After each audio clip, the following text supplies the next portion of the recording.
इसमें अब जो बो जाएंगे, अब इसमें कुछ बोएंगे तो आगे मिलेगा। आप देखते हो एक आदमी का कोठी लगी बनी हुई है और दो कार खड़ी, तो न्यों कहेंगे भाई घने बढ़िया कर्म कर रहा है।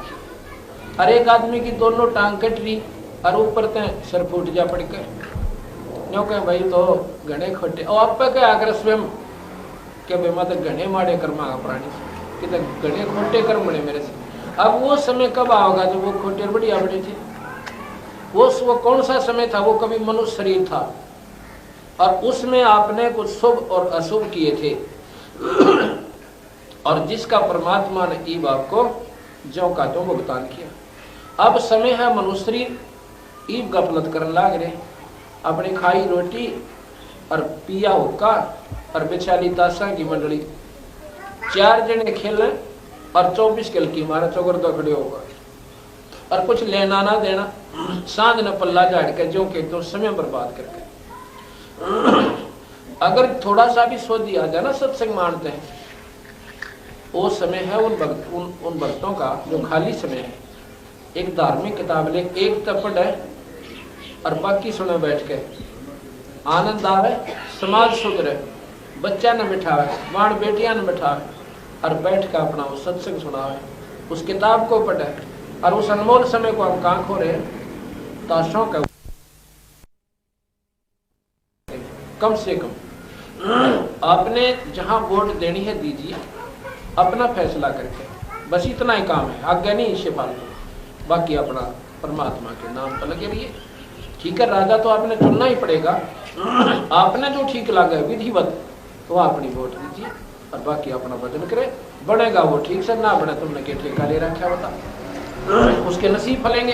तो इस प्रकार हम जो अनावश्यक बातें हैं उनको इतना बढ़ा चुके और जो आवश्यक है उनको छेड़ते भी कौन है। इसलिए संत कहते हैं कि सत्संग में आए बिना जीवन स्वर्दी आवनी। और सत्संग में आप देख लो कितने गा रहे हैं।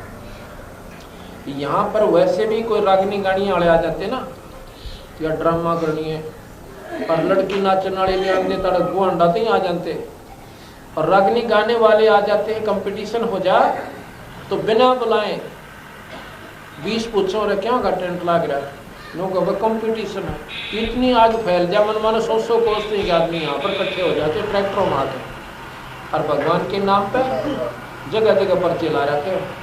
और बताया भी होगा भक्तों ने, लेकिन देखते भी कोई नहीं। इस मार्ग को तो हमने मतलब सबसे तुच्छ मार्ग मान लिया कि ये तो मूर्ख से लोगों का काम हुआ, अगर काम कोई नहीं। जो होकर में बैठे और जो सारा दिन ताश खेले, वो भी नौका विराट जो ठाली आदमी आगे काम से सत्संग में जाना पत्र बोला तो सारा दिन बता के अकेला तोड़ा सारा बैठा, अपने को कोई नहीं देखता।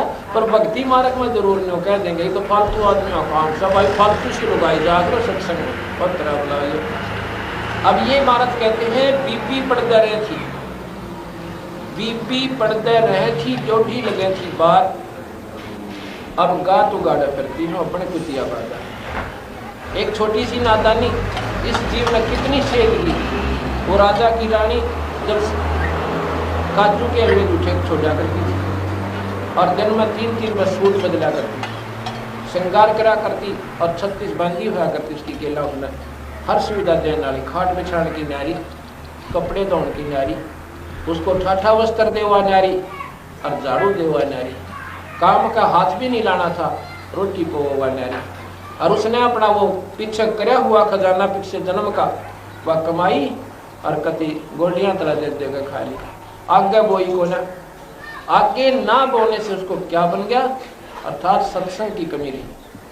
सत्संग का जो अभाव है सजीव ने कहाँ ले जाकर छोड़ दे से, कहाँ तो रानी और कहाँ फिर कुतिया।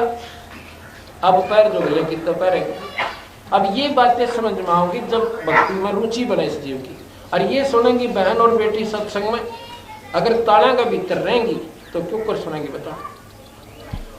बीबी पर्दा रह थी और डोडी लगे थी बार, जब गा तो गाड़ा फिरती हुआ बन कुतिया बाजार। अब परमात्मा ने वो सारी सुविधा छीन ली और इतना नाराज हो गया उस अज्ञान आत्मा से कि मनुष्य जन्म पाकर इतने सुख में और परमात्मा याद नहीं किया। अब वह कुतिया बना दी। आप शरीर से नगन और रोटी की चिंता।